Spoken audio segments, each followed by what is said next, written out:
ایک بار پھر اس کرسمس پر میں آپ سب کے ساتھ ایک پیغام بانٹنا چاہتا ہوں، اور جو حوالہ خداوند نے میرے دل پر رکھا وہ لوکا 2 باب اس کی 8 سے 20 آیت تک ہے۔ یہ بڑا مشہور واقعہ ہے۔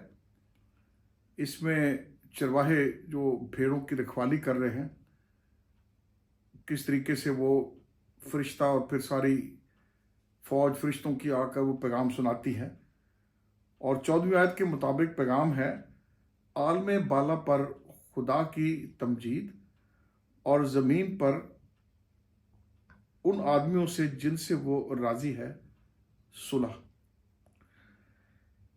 جب ہم اس حوالہ کو دیکھتے ہیں تو اس میں ایک بات بڑی نمایاں آتی ہے۔ اگر ہم اس کا مطالعہ کریں گہرائی کے ساتھ تو اس کا یہ مطلب ہے کہ جن کے ساتھ خدا راضی ہے، یعنی دوسرے معنوں میں وہ لوگ، وہ شخصیات، وہ مرد اور حضرات اور خواتین جن کا تعلق خدا کے ساتھ ہے، یہ ان کے لیے پیغام ہے۔ یعنی اس میں ایک بہت اہم بات یہ ہے کہ ہمارا تعلق خدا کے ساتھ ہونا ضروری ہے۔ اگر آپ نوح کے بارے میں پڑھیں تو نوح بھی ہم پڑھتے ہیں کہ وہ خدا کی نظر میں مقبول ٹھہرا کیونکہ وہ خدا کے ساتھ چلتا تھا۔ اب جب ہم 2 باتیں یہاں بڑی گہری ہیں، ایک تو یہ کہ آسمان پر خدا کی تمجید ہو، عالم بالا پر خدا کی تمجید۔ زمین پر شاید ہم نہیں کرتے، ہم اس میں کمزور ہیں، ہم پوری طرح نہیں کرتے، لیکن آسمان پر مکاشفہ کی کتاب کے مطابق اس میں کوئی کمی نہیں، خدا کے جلال، اس کی حشمت کے بارے میں۔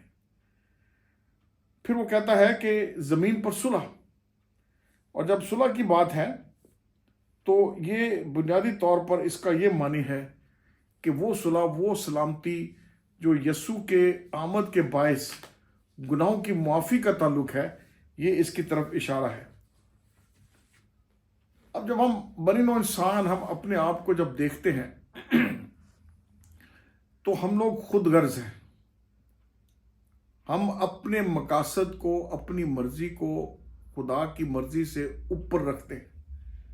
ہمارے لیے خدا کی مرضی کی کوئی اہمیت نہیں، اور یہ فرشتوں کا پیغام نہیں، اور نہ یہ خدا کی مرضی ہے۔ میں آپ کی توجہ متی 23 باب کی طرف دلانا چاہتا ہوں۔ یہ بڑی دلچسپ بات ہے کہ یوحنا کی انجیل 13 سے 17 ابواب تک یہ یسوع مسیح کی وہ تعلیمات ہیں جو یسوع نے بالا خانہ میں شاگردوں کے ساتھ بانٹی۔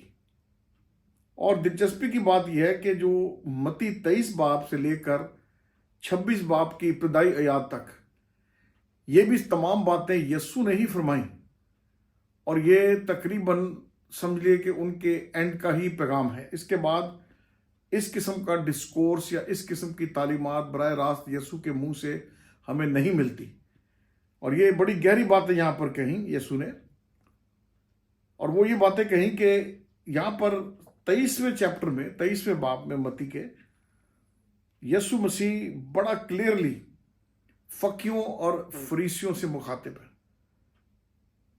اور وہ اس لیے مخاطب ہے کہ یہ لوگ یعنی مذہبی رہنما تھے، لوگوں کو گائیڈ کرتے تھے تاکہ خدا کی طرف ان کی توجہ ہو، خدا کی طرف ان کا دھیان لگے، لیکن واضح طور پر سمجھ آتی ہے کہ یہ فقی فریسی، یہ علماء، یہ خادم، یہ چرچ کی، یہ جو اسرائیل کی لیڈرشپ تھی مذہبی، یہ اس معاملے میں یہ بالکل فیل ہو چکے تھے، اور بڑا کلیئر سمجھ میں آتا ہے 23ویں چیپٹر کے مطابق۔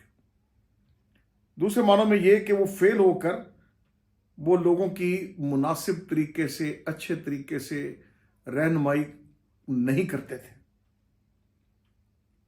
اگر ہم اس میں تفصیل میں جائیں تو یہ بھی بڑی بات واضح ہوتی ہے کہ ان کے جو بھی وجوہات تھیں وہ یعنی یسوع کی نظر میں وہ درست نہیں تھی، اور بڑا کلیئر نظر آتا ہے کہ ان کے جو موٹیوز تھے، ان کی جو نیت تھی، وہ ایک حلیم نیت نہیں تھی، اور وہ اپنے آپ کو اوروں سے بالا تر اور اوپر سمجھتے تھے، اور ایک طرح سے روحانی یا مذہبی تکبر تھا۔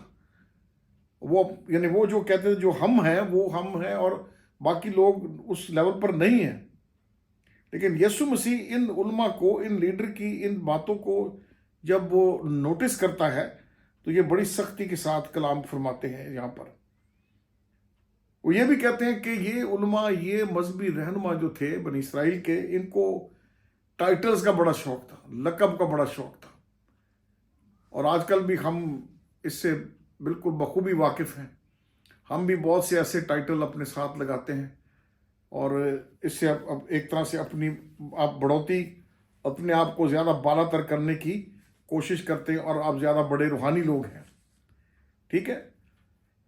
اچھا، اب یہاں پر تقریباً 7 مرتبہ استعمال ہوا لفظ افسوس، تم پر افسوس، یعنی مذہبی علماء پہ، رہنماؤں پر افسوس۔ جب ہم یونانی کے لفظ کو دیکھتے ہیں تو یہ بڑی دلچسپ بات ہے کہ ادھر جو معنی آتے ہیں وہ معنی ہیں دکھ کے، معنی ہیں گریف کے، افسوس کے۔ یعنی دوسرے معنوں میں یسوع مسیح یہ کہہ رہے ہیں کہ یہ دکھ کی بات ہے کہ تم جو مذہبی علماء رہنما ہو، تم لوگوں کو صحیح راہ پر نہیں لے کے چلتے۔ جب آپ ان کو پڑھیں گے وضاحت کے ساتھ، جو پہلا افسوس آپ پڑھیں گے، جو جس پر دکھ کا احساس کیا یسوع مسیح نے، وہ یہ علماء کو کہتے تم ریاکار ہو۔ اور جو یونانی کا لفظ ریاکار کے لیے استعمال ہوتا ہے، یہ وہی لفظ ہے جو کسی ایکٹر کے لیے استعمال کریں گے، اسٹیج ایکٹر کے لیے۔ سو دوسرے معنوں میں یہ علماء، مذہبی رہنما ایکٹنگ کرتے ہیں، یعنی جو کچھ وہ کہہ رہے ہیں وہ اس کے عین مطابق ان کی زندگی نہیں ہے، بالکل اس کے اپوزٹ ہے، اور یہ ایک اچھا سٹینڈرڈ نہیں ہے جو یسوع فرماتے ہیں۔ دوسری بات وہ کہتے ہیں کہ یہ اپنے جو ان کا جو رائے تھی، ان کی جو اوپینین تھی، وہ سمجھتے تھے کہ وہ سب سے بیسٹ ہے، اور باقی سب اسی کو فالو کریں۔ تیسری افسوسناک بات یہ جو یسوع کرتے ہیں، دکھ کی بات، وہ ان کو کہتے تم اندھے ہو، یعنی تم اندھے ہو کر اوروں کو لیڈ کرتے ہو۔ اور جو چوتھی بات ہے، وہ بڑی کلیئرلی بات یہ کرتے ہیں کہ تمہارے اندر یہ زیادہ قانونی باتوں پر زور دیتے ہو، ٹریڈیشن کے اوپر زور دیتے ہو، ٹیکنیکلٹیز پر زور دیتے ہو، لیکن جو چیز ہونی چاہیے اس کی کمی ہے، اور وہ کمی ہے صلح، سلامتی، انصاف، ایمان، رحم۔ یہ کمی پائی جاتی ہے اس کے اندر۔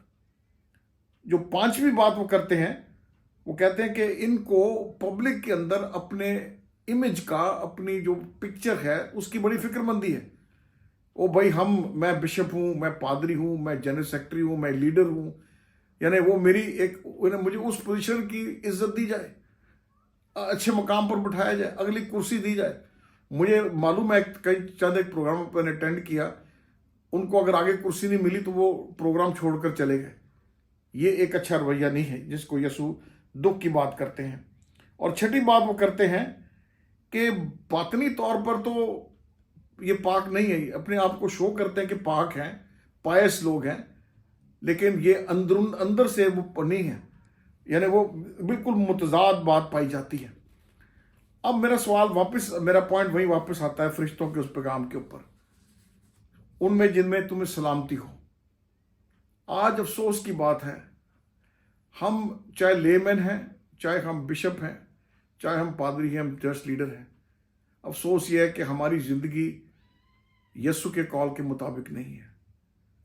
ہم صلح کی بات کرتے ہیں، کرسمس میں صلح کے پیغام کی بات کرتے ہیں، کرسمس پر امن کی بات کرتے ہیں، لیکن حقیقت میں امن نہیں ہے۔ بڑا افسوس ہے کہ پاکستان کے اندر مختلف چرچز کے اندر مسئلے مسائل ہیں، ہم مسئلے حل کرنے کے لیے کورٹس میں چلے جاتے ہیں، کچہریوں میں چلے جاتے ہیں، میز پر بیٹھ کر مسئلہ حل نہیں کرتے، اور پھر ہم دعویٰ کرتے ہیں، ایڈونٹ سنڈے سے منادی کرتے ہیں امن، سلامتی، صلح کی۔ میری دعا ہے، میری منت ہے، میری دلی دعا ہے کہ اس کرسمس ہمیں اپنے آپ کو پرکھنے کی ضرورت ہے، اور ہمیں دیکھنے کی ضرورت ہم کہاں غلط ہیں۔ ہم جو بھی ہیں، ہم جہاں اپنی غلطی کا احساس کر کے مسئلے حل کریں تاکہ کلیسیا آگے ترقی کرے۔ اگر کلیسیا میں اکثر کہتا ہوں چرچ جو ہے کلیسیا یہ مستقبل کی نسل کا ہے، ہمارا نہیں ہے۔ ہم کیا چھوڑنا چاہتے ہیں، ہم کس طرح چاہتے ہیں کہ آنے والی نسلیں ہمیں یاد کریں، آج بہت بڑا یہ چیلنج ہمارے لیے۔ اور افسوس ہے کہ ہماری لیڈرشپ کے لیے ہمارے نوجوان بچے ایک اچھا رویہ نہیں رکھتے۔ سو میری منت دعا ہے کہ خداوند ہمیں پرکھے، ہم خداوند کے آگے جھکیں، گڑ گڑائیں، اور ہمیں خداوند یہ فضل عطا کرے کہ ہم اپنی تکبر کو، اپنے ایگوئزم کو، اپنی ساری شان و شوکت کو بھول کر، چھوڑ کر، ہم گھٹنے ٹیک کر خدا کے حضور آئیں اور آپس میں بیٹھ کے صلح اور سلامتی کی بات کریں، جیسا کہ فرشتوں نے فرمایا، اور جو یسوع کا پیغام ہے اور یسوع کی آمد اسی سبب کے لیے ہے۔ میری طرف سے آپ سب کو ولادت یسوع المسیح کی عید مبارک ہو۔ مجھے امید ہے کہ آپ خوب اپنے خاندان کے ساتھ انجوائے کریں، اور میری آپ سے بھی منت ہے اگر آپ کی آپس میں خاندانی رنجش ہے تو بیٹھیں، صلح کریں، تاکہ صلح کا پیغام ترقی کرے۔ گاڈ بلیس یو، آمین۔